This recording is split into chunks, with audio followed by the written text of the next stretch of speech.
Se está conectando. Ahí está, buenísimo. Hola, hello.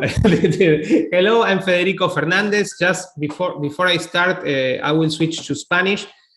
Si están viendo esto adentro de Zoom, tienen la opción para cambiar el idioma y escuchar a nuestras intérpretes que lo están doblando al español.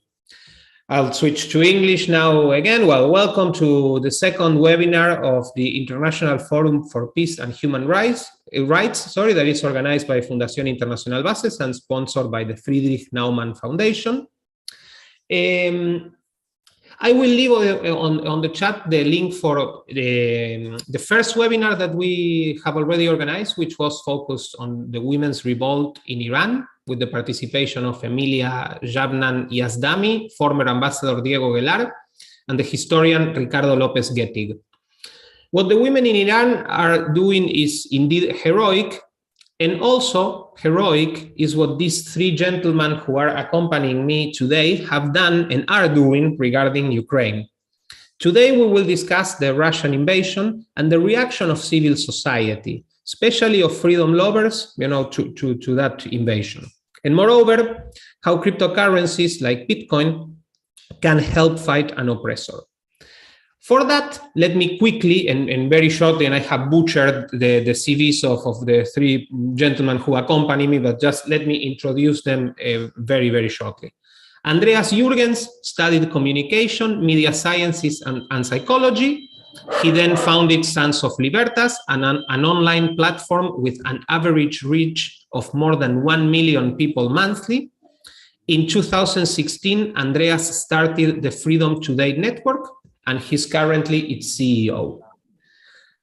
Tomek Kowo, he's a great friend of mine, but he has a very difficult surname. Kołodziejczuk is the president of the Capitalism Centrum, headquartered in Warsaw. He's a local activist and a creator of Polish projects such as the Weekend of Capitalism, the Leze Fest, and the Freedom Lounge. He's an enthusiast of Bitcoin and objectivism, a fan of pop culture and pop science, and professionally engaged with prediction markets. And last but definitely not least, Dr. Tom Palmer, who is the Executive Vice President for International Programs at the Atlas Network, where he holds the George M. Yeager Chair for Advancing Liberty. He is his last book or latest book, I suppose, is the one he co-authored with Matt Warner, which is titled Development with Dignity, Self-Determination, Localization, and the End of Poverty, published this year by Routledge. He's also a senior fellow at the Cato Institute. The methodology today was, well, we planned a different thing, but we're changing it to make it more dynamic. Each of our speakers is going to give a statement of about five minutes, and then there will be some questions. For those who are at Zoom, you can leave your questions both in Spanish or English, no problem, or in Polish, because Tomek can translate, so also you can use Polish for your questions on the question box. Don't be shy, and I would like to start and giving the floor to Tom. Well, thank you very much, Federico, and to our friends. This particular conflict that we are witnessing today in Ukraine is not like most others. It involves violence. So, of course, we see border wars, terrible wars between Armenia and Azerbaijan and other countries. It has that in common with them, but it has an additional element. It's an actual struggle between two systems. This is not a tribal fight. It's not a fight between a Ukrainian identity and a Russian identity as if it's just two tribes competing with each other. It's a fight between the principles of freedom, between a free and open society, and absolute tyranny that puts violence at the heart of the political system. Violence, oppression, and a closed social order. I've been working in that region for many years, since the time of the Soviet Union, in Russia, in the other republics, and of course in Ukraine. Was active in 2010.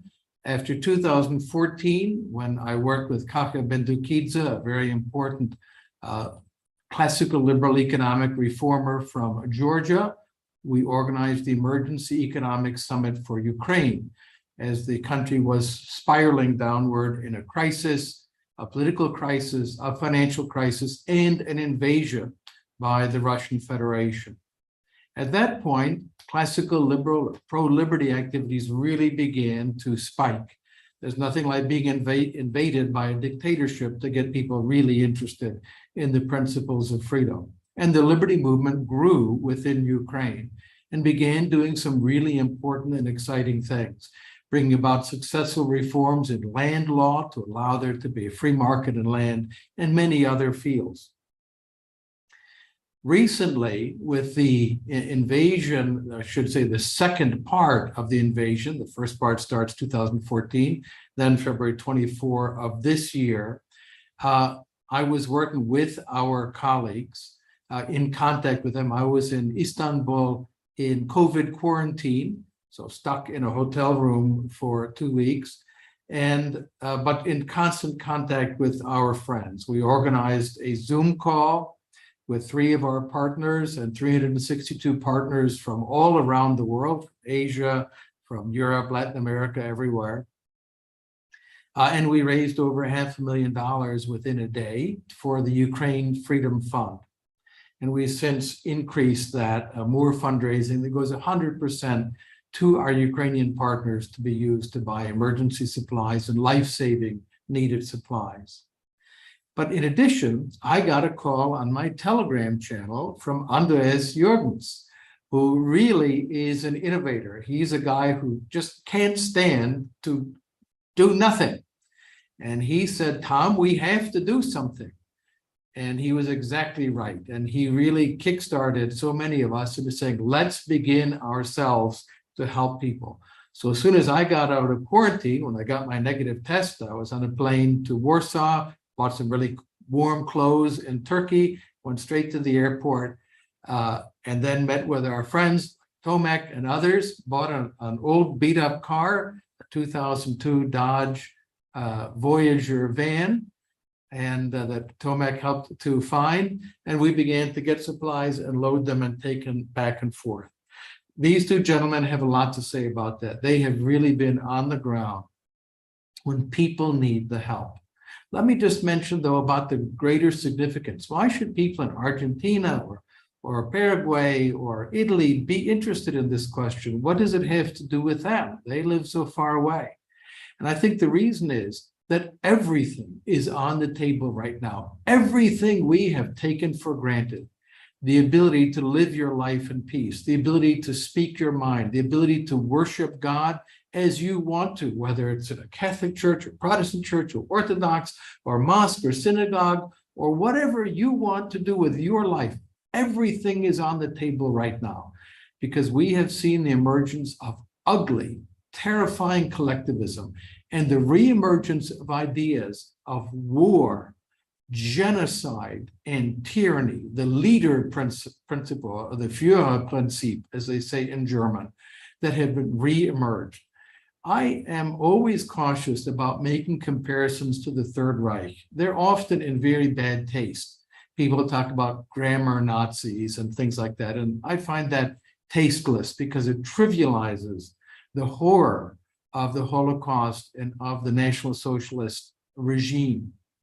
But I think now we really are seeing the reemergence of these principles of National Socialism in the Russian Federation, perhaps less competently organized, more corruptly disorganized, if you will. But nonetheless, these are the same principles.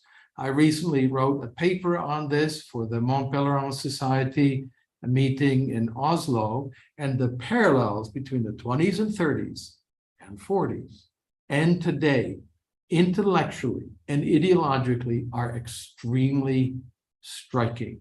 We are facing the same foe. So this is a global struggle for liberty. The actual battleground, that is to say, where guns are being fired, is in Ukraine. But the territory of this conflict is the entire planet. Thank you very much, Tom. Before giving the floor to Andreas, who will be our next speaker, Just a question. This is something that since the second stage of the invasion, as you pointed out, started, has been in my mind. And I've been, let's say, in Central Europe for quite some time now. And you mentioned Caja Bendukice. And of course, Caja Bendukice, the Republic of Georgia. Poland, Leszek Balcerowicz. Slovakia, Ivan Miklos. The Czech Republic, Václav Havel, and also Václav Klaus. Do you think that a titan of that magnitude was missing in the 90s in Russia, and if had there been a person of that caliber, maybe Russia wouldn't be as it is today? Well, of course, this kind of counterfactual history is always perilous. I think that Russia had an opportunity. The big mistake, the terrible mistake that Boris Yeltsin made was allowing such a figure as Putin into that inner circle and becoming head of the FSB. Putin is a low-level thug and criminal. He was involved in criminal enterprises in East Germany. It's sort of interesting. The one thing he brought from East Germany back to Russia after he was booted out was a washing machine, which is quite symbolic of what is happening now with the looting of Ukraine. But he established himself in the office of the mayor. Was actually quite good mayor, in my opinion. He was a reformist. And here's this person who speaks German. He could be involved with foreign investments. He used that to shake down every foreign investor, to rob them. You want to do business here? Some goes under the table to Vladimir Putin, and built up his war chest, recreated the network of KGB agents. He's a deadly KGB man, a cold-blooded, cold-hearted murderer. This is really what he is. When George Bush revealed himself, in my opinion, to be naive and idiotic, when he said he looked into his eyes and said, we can trust each other. If you look into Putin's eyes, there's nothing there. He is a cold-blooded killer. He used this position to then take over the state, and with his network of KGB friends, the Siloviki, the powerful guys in Russia, they seized control of literally everything. There's no opposition left in Russia. The parties that used to form the majority of the Duma no longer exist. All of the political leaders who were in opposition to Putin have been poisoned, died in car accidents, had mysterious accidents and heart attacks, or a few of them in exile. They took over business. They seized all the private businesses virtually in the country. It's now maybe about 3/4 in the hands of the state, which means in the hands of Putin and his friends. So it went on that trajectory. Was it inevitable? I don't think so, but it was a fairly easy one for Russia to travel. But I don't think that it was inevitable. And I also wonder, what if someone had kicked the despicable little weasel Putin out at an early date? Would Russia be different? It would, but then there might be some other terrible track that it would be on that would be hard for us to predict. Thank you very much. Tom, Andreas, please, the floor is yours. So hello all together. First of all, thanks for having us. Thanks for giving us the chance to talk about what's going on in Ukraine. It's always an honor to be after Tom Palmer, to be honest, and it's hard to say a lot of things after him. But I tried to start in 2014. It was the first time when we went to Ukraine after the Maidan happened to support Friends from Students for Liberty. There was a conference. Also, Caja Bendukice was invited, and unfortunately, he died the day before his speech. So we were holding a memorial for him. So that was my first impression of Ukraine and Caja Bendukice.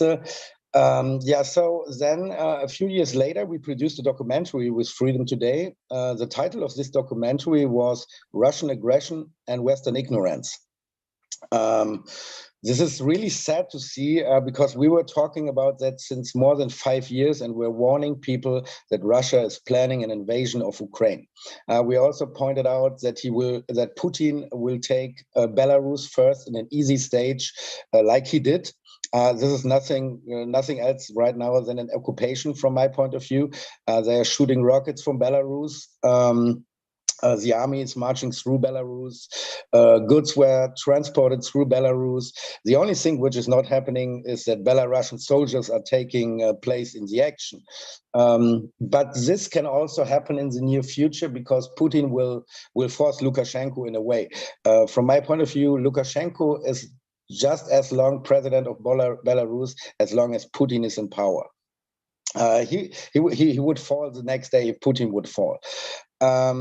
Yeah, so then let's go on. Then it was the 24th of February, the war started, and we had informations a few days before that something like this could happen. And even, to be honest, months before, because nobody is putting an army with 200,000 soldiers close to a border for nothing, for an exercise or whatever. It costs a lot of money.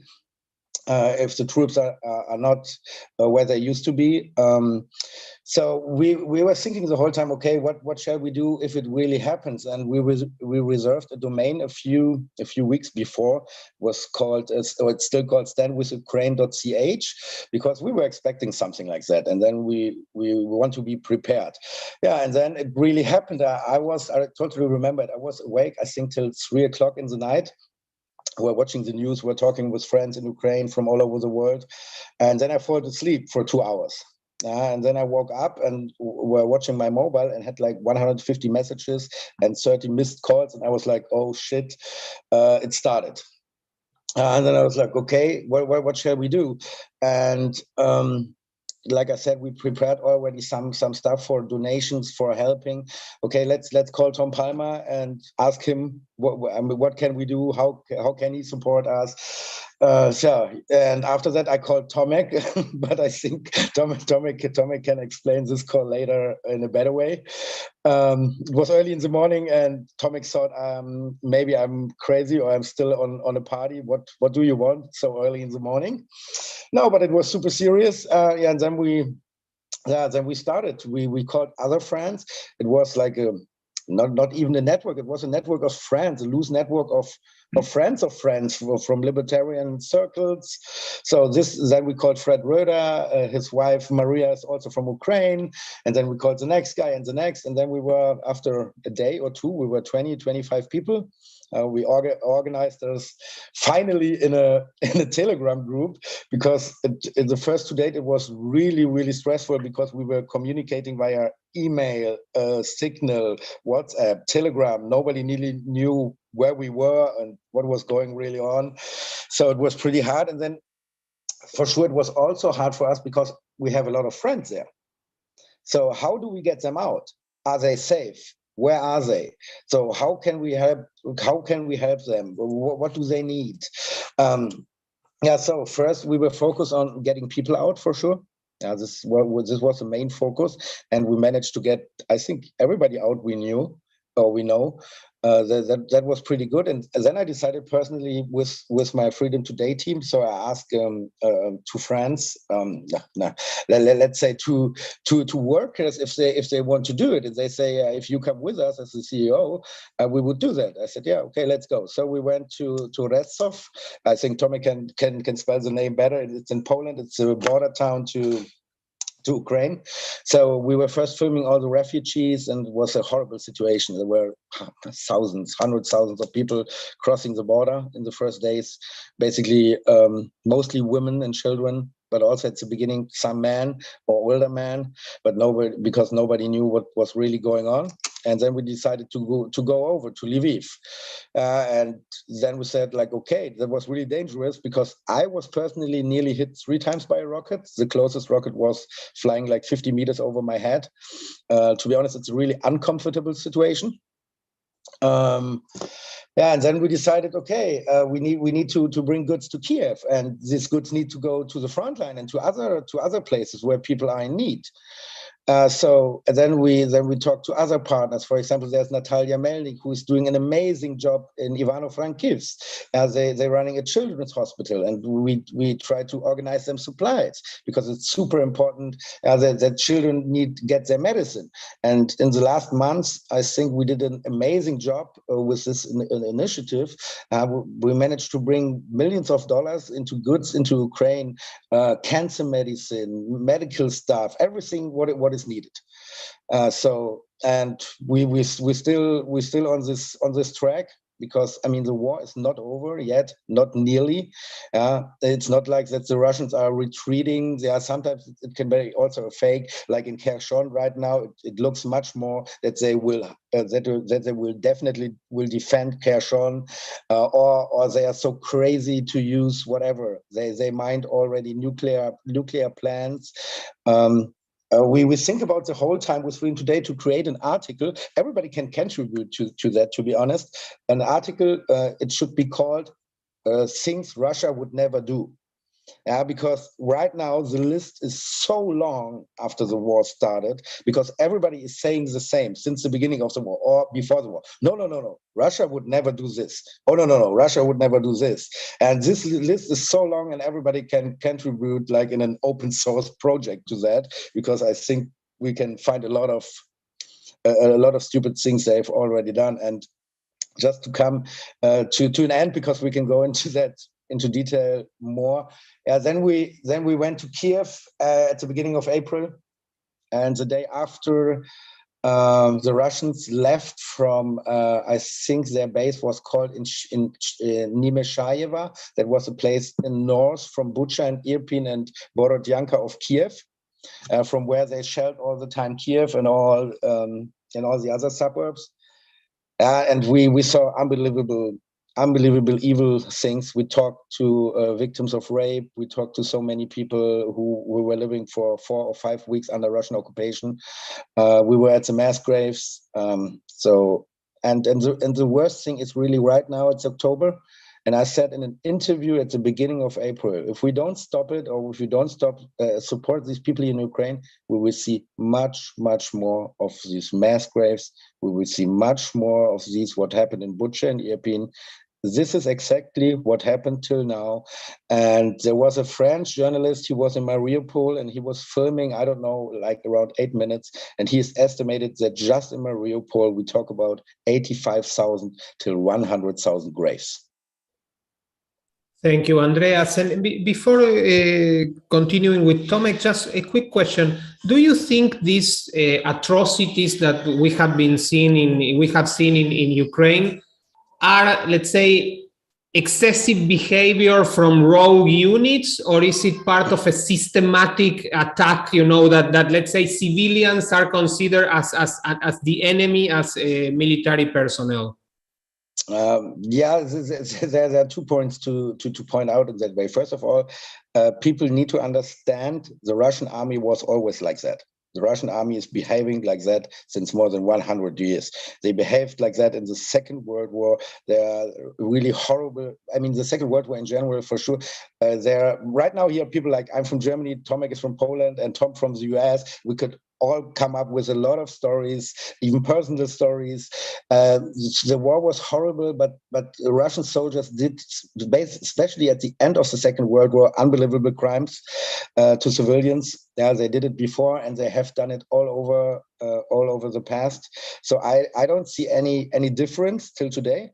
And also the so-called leader of the army, with Vladimir Putin, pointed out a few times now during this war, Ukraine has no right to exist, which means no Ukrainians have a right to exist, which makes people unhuman in a way, so you can treat them like whatever you want. You also, we've heard a lot of interviews. Not interviews. A lot of intercepted phone calls, which were made public, where, for example, Russian soldiers were talking to their wives or relatives, And even the women supported rapes and like, okay, rape these Ukrainian women, but please use a condom while doing that. I mean, we've heard that a lot of times. So it's a systematic genocide which is planned now by the army or by the head of the army, or I mean, they have words for Ukrainian which you can't even imagine. They're using it all the time. I mean, which is also a huge thing of a genocide is they were taken away more than 2 million civilians. Nobody knows where they are, and more than 250,000 children are missing. And they gave them to an adoption in Russia, and Russian families even get money for adopting these children. Sorry, but this is too sick. Yeah, indeed. Yeah. And well, this practice of stealing children, I mean, it's really, it makes you think of like the worst dictatorships and military regimes in history. I mean, this is just an atrocity. But well, sorry for the down note. Tomek, very eager to hear you. The floor is yours, my dear friend. All yours. Thank you. Good afternoon and buenos dias, everybody. Thank you, Bases, for organizing this. And hopefully some people could learn, I don't know, from examples or from our experiences, how to be prepared for I don't know, something maybe similar that unfortunately could happen in the future if we don't stand for values or freedom like people in Russia did not. Yes, it was kickstarted by Andreas in my case as well. I'm based in Warsaw, and Warsaw for some time and still became a diplomatic and transportation hub for logistic and backup help of Ukraine war. Yes, Andreas called me in one morning, I think it was 24th or 25th of February. He woke me up with this call asking for 2,000, I think, bulletproof vests. I have never seen bulletproof vest, even one, in my life. So how about 2,000? And I was really not sure if. And I asked Andreas, "Are you sober or what's happening?" No. I'm totally fine. Tom Palmer is here. We will organize a Telegram group. Let's help Ukrainians. We need to help Ukrainians. Okay, let's help Ukrainians. I also made then a few calls. We arranged a bit less bulletproof vests. But from that hour, for the next few weeks, my phone was also like center of communication because I did not move there like Andreas and Tom did, but I stayed in Warsaw and helped arrange locally to arrange stuff, vests, cars, transportation of medics, of some volunteer soldiers, and whatever was needed. Especially like in the beginning, it started with medical supplies and drugs. We as guys mentioned, we have friends from Ukrainian Students for Liberty who were messaging me also, hey Tomek, we need this particular drug. Maybe you could arrange 1 or 2 boxes. We need this type of drug. So me and my friends, we were walking from pharmacy to pharmacy with fake prescription from our doctor friends also to arrange some drugs. But it was taking some time, like you could arrange 2 or 3 boxes, but it was taking you 5 hours. So after like 3 days, I was asking my Ukrainian friends, hey, like, don't you, wouldn't it be like more efficient if actually maybe some NGO or state agency would arrange bigger supply of these drugs or send them by cars, by trains? And he told me, and we could use our time maybe somehow better. And he told me, yes, the trains are coming with drugs already, but they go so slow and they don't go especially to where those are needed. I still have friends who don't have these drugs, so maybe you guys could keep helping us. And then I learned how, especially like at the beginning of this war, of this second invasion, how important was this responsive and quick manner of arranging stuff that could serve particular needs. How some things could not be solved with central authority or with larger scale organization. Also, this taught me how this type of organization could emerge from a network of friends. network of not only friends, but just volunteers, individual volunteers who wanted to help, because there was no actual leader. There was not Andreas was the leader, not Tom was the leader, nor I, but there was like 15 people on different chat groups who each of us had 15 different groups on different apps, which consisted of hundreds probably people who loved liberty and wanted to help. And it was somehow efficient. We actually could arrange a car every day full of supplies to go there to Ukraine with arranged documents, also often forged, because I don't care about stamps if my friends in Ukraine are dying. Every day full of supplies, and car was staying there. Otherwise, probably with central organization, it could happen, but much later, not in the beginning. So we kind of arranged a guerrilla help team, which was more efficient than big scale help and support in the initial stage of this invasion, because later it kind of faded out. I'm not that much involved in help to Ukraine anymore. I have also my personal life, and I needed time for that. But also because later, in later stages of war, such groups were not needed anymore. The supply chains were a bit established, more systematic help was efficient. So it was interesting to watch how different styles of organization could emerge in these situations and which were efficient in which areas. So yeah, this was how it worked for the first 3 months, and Federico wanted us to mention how cryptocurrencies helped in this situation. So yes, we used mostly Bitcoin for a few times, and I could see actually finally also examples how Bitcoin could be much more useful than usual money. Like the first month of war, not only in Ukraine, but in Poland, we had run on cash. There was no money in ATMs. But when you want to buy a car, the vendor doesn't care if you will send him money later. He needs cash right now. And where to get this cash from? Apparently, Bitcoin ATMs had lots of cash at that time, and also they had no limits. Me and Andreas, we were walking one day in Warsaw, getting cash from ATMs for one card that was needed this afternoon, and they were just giving us 500 zlotys, which is $100 per transaction only, because it was maximum limit. But with Bitcoin ATMs, with also peer-to-peer transactions, there is no limit, so we could arrange cash quicker.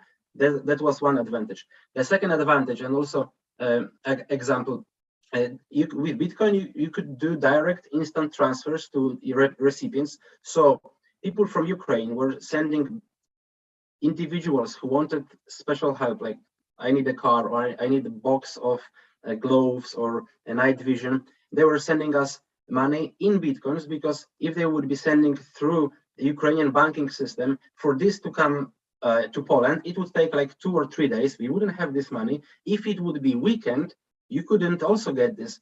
One person sent me like a few thousand Polish zlotys to, I don't remember what was it, but it was Friday afternoon, and I couldn't access this money by Monday afternoon because of this old-fashioned standard financial system. With Bitcoins, I could have it directly. Also, this type of libertarian money, as Bitcoin is not non-censored. So if I'm getting larger amount of money to my bank account, bank or custom office could ask me questions. Where do you have this money from? Maybe let's stop it. Let's wait for you to answer this question, and we can approve this money to appear on your bank account. With Bitcoin, no government, no Putin, nobody could censor the transaction, could censor the access to this fund. Also, they couldn't track this that efficiently as with regular bank transfers. Also, I also saw that the advantage of it, that it's a very liquid store of value. I could instantly sell my Bitcoins for cash and buy car for that, and then later receive my Bitcoins or buy them again also instantly. If I had my value stored in car or in real estate or whatever else, I wouldn't be able to help Ukrainians because I wouldn't be able to sell my house this afternoon. With Bitcoin, it was possible. Yeah. If you have questions, just Tomek, sorry, I didn't know that you had finished. Thank you. Just before opening the floor to everyone and remembering people can leave questions on the chat box, and on the Q&A box. Question for you. But now, I mean, we have many governments following in a way the lead of the Chinese Communist Party, who has been leading our policies for quite some time now. They are talking about central bank digital currencies. I suppose they are the same as Bitcoin, and you could do everything you've just described with those, isn't it? What do you mean? Did you just compare CBDCs to the Bitcoin? I mean, it's an ironic question, but I would like you to expand on that concept and why central bank digital currencies perhaps are not the best idea. Well, Bitcoin is not a special invention because it is a digital money. We are using money in digital ways since 20, 30 years using credit cards or international online bank transfers. But CBDC is just another stage of this traditional financial system.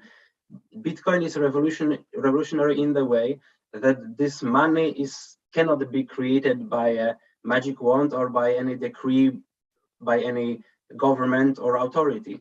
It's a free market money that its value comes from the evaluation of people using it, not the value comes from arms of United States government or whichever government standing behind it. This money, as I mentioned, cannot be censored, cannot be created, cannot be tracked easily. So it's like different technology of money. It's not just little upgrade of being able to send it with numbers. That's the main advantage. Thank you. And my first question, I want to address it to Tom and to Andreas, and it popped up on the chat box. And I don't want to focus on institutions or let alone persons, but just, I mean, the feeling that many people who are non-Americans, let's say, that have that from the US in particular, from what we could call classical liberal or libertarian groups and people who seem to be quite normal in other ways, or well, maybe not, but doesn't matter. There have come very strange responses to the whole invasion of Russia. I have read really some things that are quite outrageous, such as half of Ukraine is not Slavic enough, or things like border, some statements that are insane or pure racist. But, and not to focus on organizations or people. Do you see this situation the same as, there are some responses that could be labeled as pro-Putin? Why is this happening, and would this cause like a huge gap or schism in the classical liberal and libertarian community? Why don't I start out with that? And that is, there's a kind of a pathology among some people who think that the only threat to liberty is the US government. And certainly the US government is a threat to liberty. This has been demonstrated over and over. The global war on drugs, for example, which has ruined so many millions of lives, is traceable largely to the US government, in my opinion. So, and of course, horrific, terrible US interventions in a variety of countries. But they conclude from this that it's the only threat to liberty. And that is just remarkably insular and thoughtless, and in my opinion, I'll step out on a limb, even stupid. There are other threats to liberty out there as well.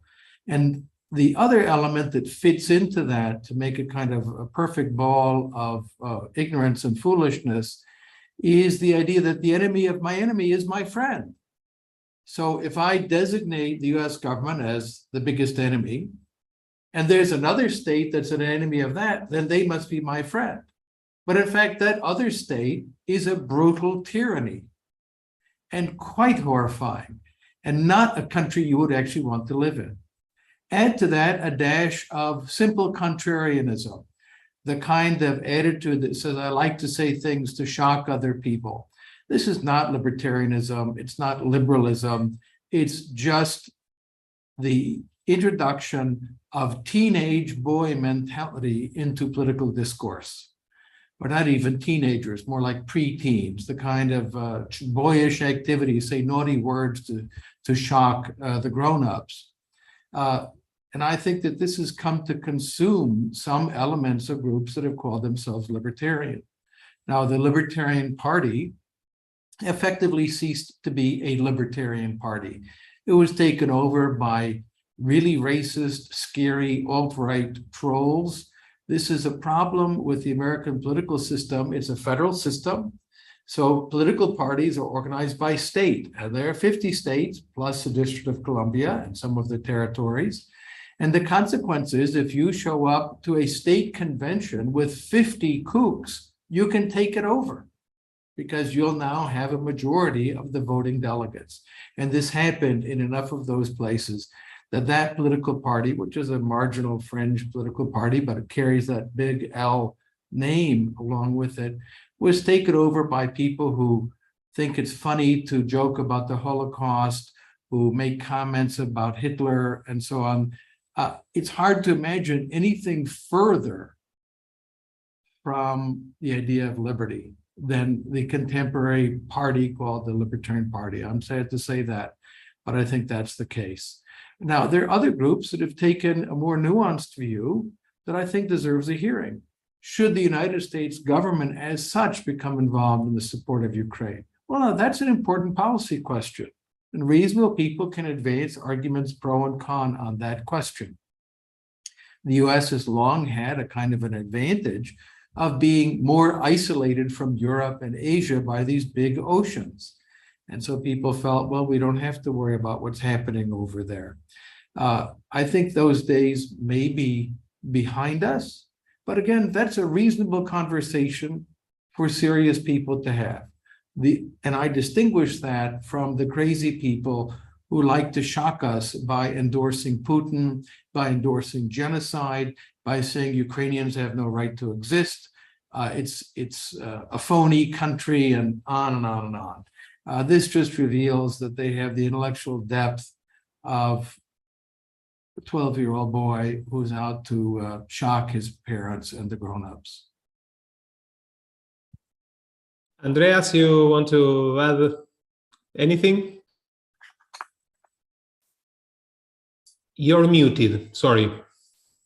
From my point of view, Tom said it all. I can just add, for sure, these people are not libertarians. These people are contrarians, conspiracy theorists, racists, whatever you will call them. That's kind of hard. Maybe we should change our label or at least fight back. But this is really sad to see. But I've seen that coming. There's these people who Tom mentioned, these people from the Mises Caucus. I mean, we should point them out who these people are.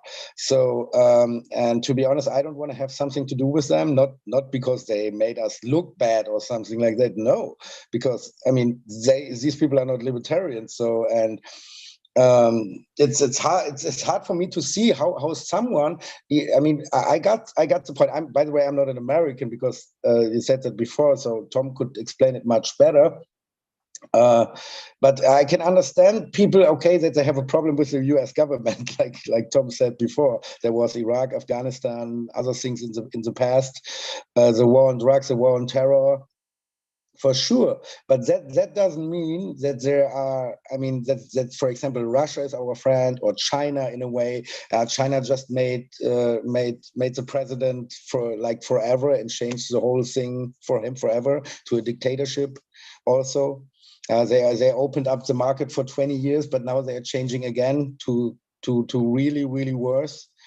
You can see it in many places in the world, and I think we have to stand up to that now, because we missed a lot of opportunities in the past, like with Russia in 2008 with Georgia.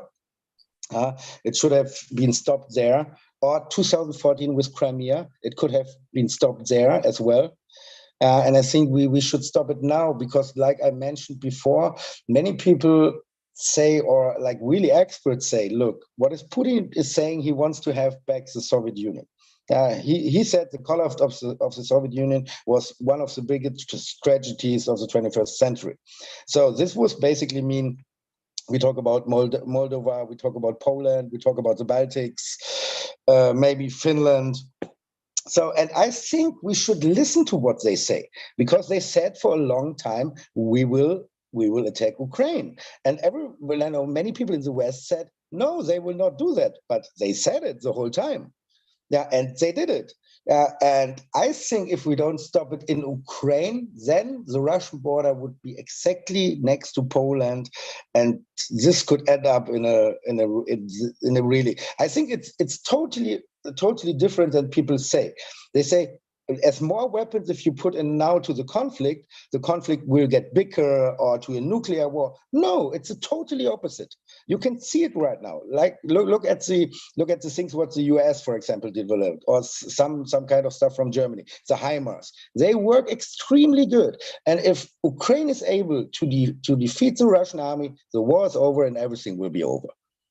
Yeah, if not, yeah, we will see maybe Russia attacking Moldova, the Baltics, because even from a military point, the Baltics, I don't see a way how to defend them.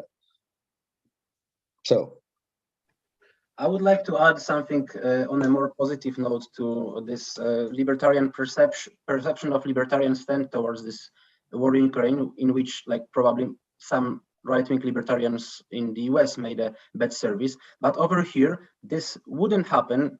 This event also wouldn't happen in our network of help, if not for libertarian networks of friends in Europe, if not for Atlas Network, Students for Liberty, Mises Institute Poland, which were very helpful. And this all thing was built basically on network of trust, because I'm not a bulletproof vest producer, I'm not a car dealer. But people from US or Switzerland were sending me money to arrange it, because they were trusting me. They knew me from some events or conferences. Andreas called me because he trusted me. I brought him to Warsaw because I trusted him. And this was all built on network of trust. And in this regard, libertarians in Europe were, well, they checked on quite well. Thank you, Tomek. And just, I want to address quickly, I say quickly because we have 10 minutes more or less. A question to you, Tomek, since you're Polish, and you know, Poland has been the country that received the most temporarily displaced people from Ukraine by far. And I think that the reaction of the civil society in Poland has been remarkable, very, very positive. How do you see that? What changes have you registered, you know, in Poland in the last months? And what things caught your attention, particularly about what individuals, what families, what people did? Not the government, which did its thing and probably it was okay, but what did you think? What did you see in the civil society? I think during this last half year, I was surprised twice by the reaction of Polish society. Of course, in the beginning, it was all excitement, and probably we haven't seen such solidarity of Polish people and excitement in a good cause since maybe 30 or 40 years over here, because everybody wanted to help. Everybody wanted to be useful somehow. If they couldn't spare her time to walk around pharmacies and find medicines, they could just chip in with some money. And without this, without such solidarity and group motivation, which came from, well, I don't know, I guess sociologists will be working on it for next few years and trying to figure out what caused it, why the response was so positive. But without it, we wouldn't be able to create this many Telegram and WhatsApp groups and ask random people, or even more often they were asking us how we could help, and arrange this guerrilla network of help. But also after like 2 months, I was feeling also tired and fed up. I hoped that maybe war could end quicker. We had to back down a little. And I was worried that maybe Polish society would also be eventually tired of this, because we had some already starting discussions about, hey, but who will educate these Ukrainian immigrants? What about welfare for them? They will take our jobs, they will take our husbands. It appeared that this discussion could emerge into something bigger, into maybe hatred or bad sympathy towards Ukrainian. But time passed and it did not. people apparently are not that much tired as I thought they would be. They are not fed up. They are still helpful and positive toward Ukrainians. Yes, a lot of regular people, apart and besides government or NGOs help, they were taking and still a lot of them accommodate Ukrainian families. Of course, more than half returned home, but they somehow got jobs, they got accommodation, they blended in culturally and sociologically into Polish society in a way that, well, now it's not even noticeable. We used to have lots of Ukrainians in Poland, and the connection was always friendly.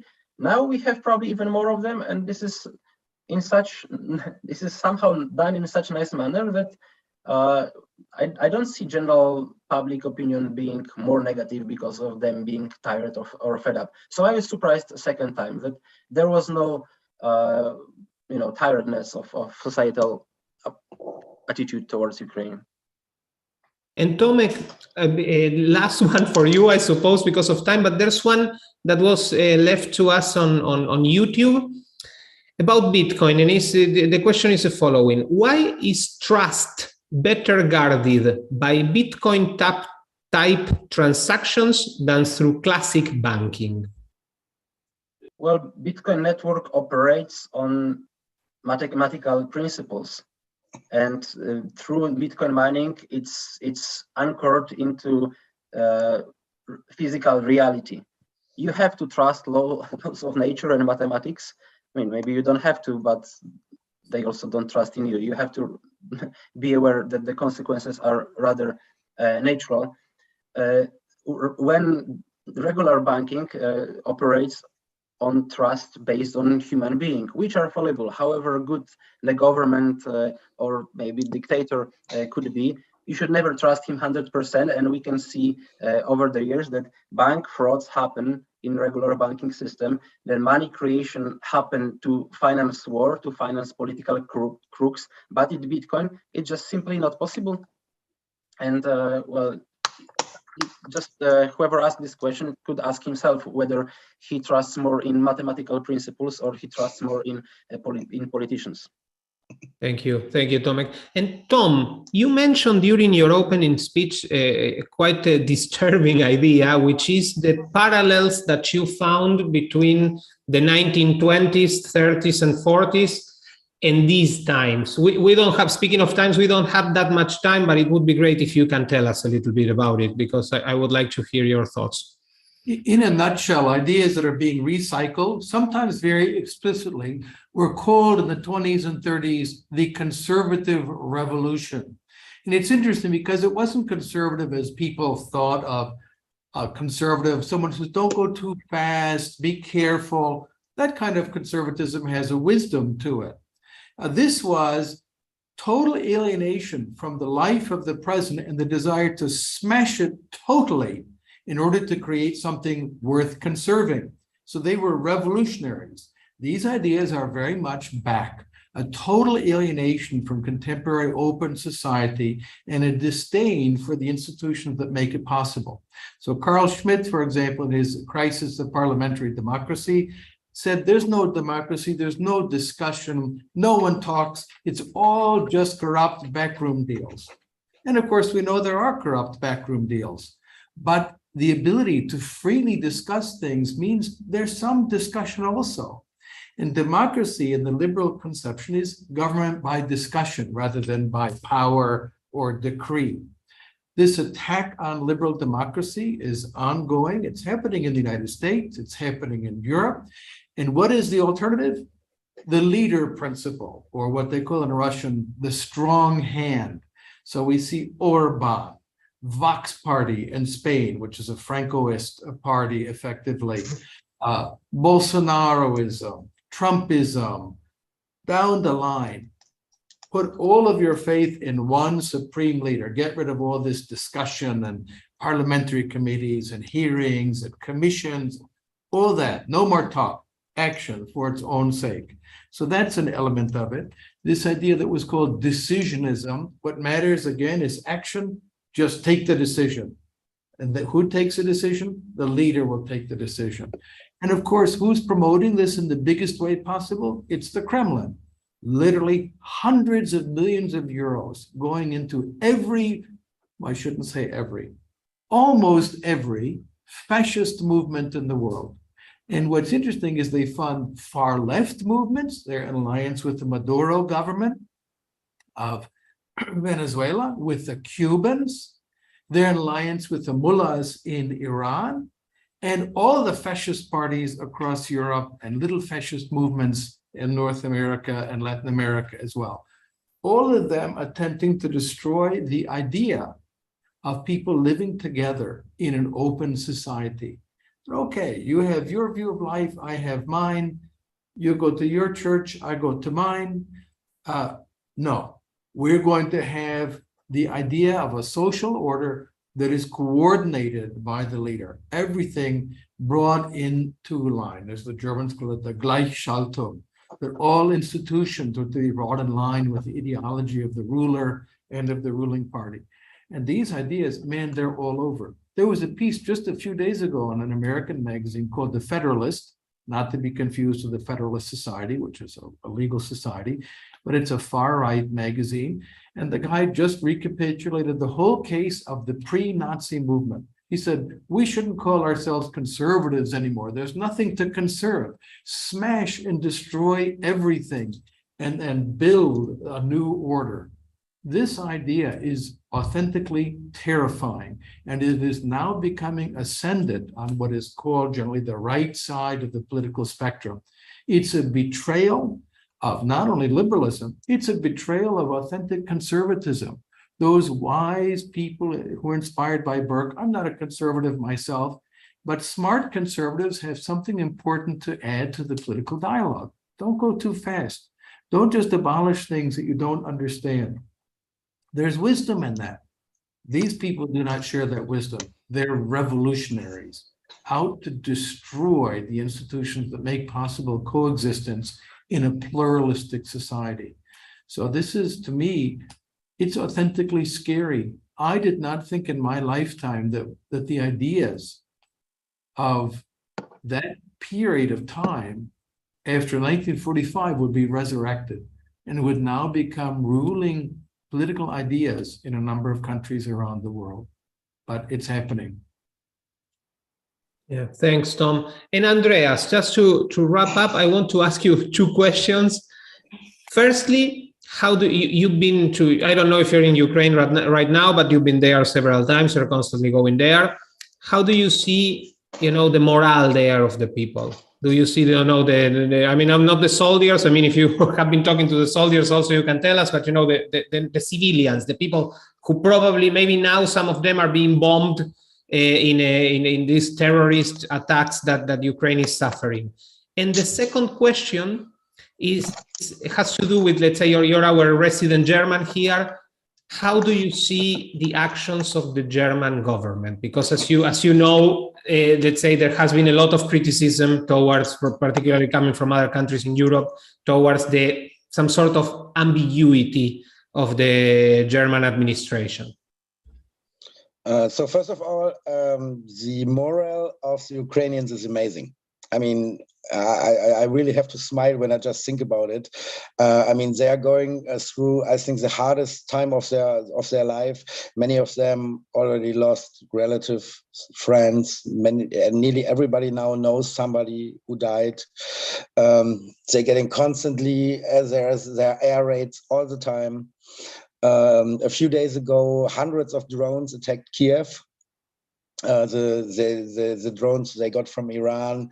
There's a threat every day that you can get bombed. There are places who are, I mean, the thing is, there's no safe place right now in Ukraine. Basically, a rocket can hit you everywhere. Not even in the West. It used to be a kind of calm in the West, or even in Kiev. People already forgot. Not that there's a war, but when you're living like 2 weeks without air raid and nothing happened, you try to live your normal life, which is a normal thing, how you can react. But the moral is super good. From my perspective, I can just say they will never give up. And I mean, what shall they do? If they would give up, there's this sentence: if Ukraine would give up their weapons, there would be no Ukraine. If Russia would give up their weapons, there would be no war anymore. This is also, from my point of view, a really, really important thing, what we should mention. I have never heard, not from a single person in the last 8 months, that somebody said in the West or of our friends, or nobody, not even no one, said we should attack Russia. Nobody ever mentions that. Yeah, and I hear all the time when I have to watch from a media guy perspective, Russian news, which is really, really hard and horrible to watch this propaganda bullshit. Sorry for saying that. But they're saying since more than 8 months or even years, they want to bomb us, they want to nuke us, they want to destroy all of Ukraine, maybe they want to nuke Poland, they want to nuke Berlin. They're doing that all the time. So we have to get things really in a right perspective. We always try to de-escalate, which brings me to the German government, who is the master of de-escalation and not talking straight to Russia. From my perspective, the German government is responsible also in a way for the situation right now. First of all, for sure, it's Russia and Putin for this war. But in the last 20 years, the German government were really blind in a way. There's always this thing: somebody is cheating somebody, and there's the guy who's been cheated. And Germany was really blind. There was Nord Stream 1, Nord Stream 2. All the countries in the east of Germany, Poland, the Baltics, everybody wants Germany. This will end up horrible. Nobody was listening. They were always like, for sure, we are all pro-trade. This is good. For sure, we should trade. It's always better than not trade. But the thing is, if we want to trade, it's good. But if the other one doesn't want to trade, there is no trade. Yeah, that doesn't make sense. So we should be a little bit more careful maybe in the future with China. But right now we have the I would say the problem with Russia in Europe, attacking all our values. Like Tom mentioned at the beginning, it's not just like, okay, Russia wants to get rid of Ukraine, so to say. No. They are fighting all our values. And I think people in the West needs to understand Russia and also China is already in war with the West. Yeah, and it's good that we say, okay, we don't want that. That's good, but that doesn't change the attitude of Russia. So we should come a little bit more to the reality. And the German government, the problem with everything, what I would say about the German government could bring me in legal problems. So to be honest, I don't know. The German civil society is amazing. They all helped a lot of refugees, again, like the Polish. I have to make, by the way, a huge sum up for the Polish people. They got so bad news over the last years about their government, but the people there are amazing. So that's how it is right now. And the Germans, the majority of the German people, for example, support deliveries of tanks. Yeah, but like the chancellor is, I don't know what to say about him. Everybody knows there is this SPD and Schröder connection. They have all this Russian connection. Steinmeier is, I think, in Ukraine the most hated person and the most known German politician because of this Steinmeier formula from the Minsk II agreement. So I think we should hope the best, and we should support Ukraine as much as we can. And I think Russia needs to be kicked out of all Ukrainian territories, and then the war can be over. And hopefully then we will see a change in Russia. And I think I can just talk for myself, but I would also support Russian people in Russia when they are, going for change or whatever. Thank you, Andreas. And well, thanks to Tom, to Tomek, and to Andreas for joining us. It was a pleasure to listening to you. Whoever is listening to this, either they are with us at Zoom or on YouTube. Please follow Tom and Andreas on social media. They are doing an amazing job, not only about Ukraine, and they are great guys. Also, a big thank you to Naumann Foundation. If you listen to this on Zoom in Spanish, it was thanks to Sandra and Sol, our interpreters. Thank you very much. And who made this possibly technically was my dear colleague Jeremias Rucci. So thanks to him as well. And see you at the next webinar of this series on peace and human rights. Thank you very much and goodbye. Thank you, Federico. Bye-bye. Thank you. Bye.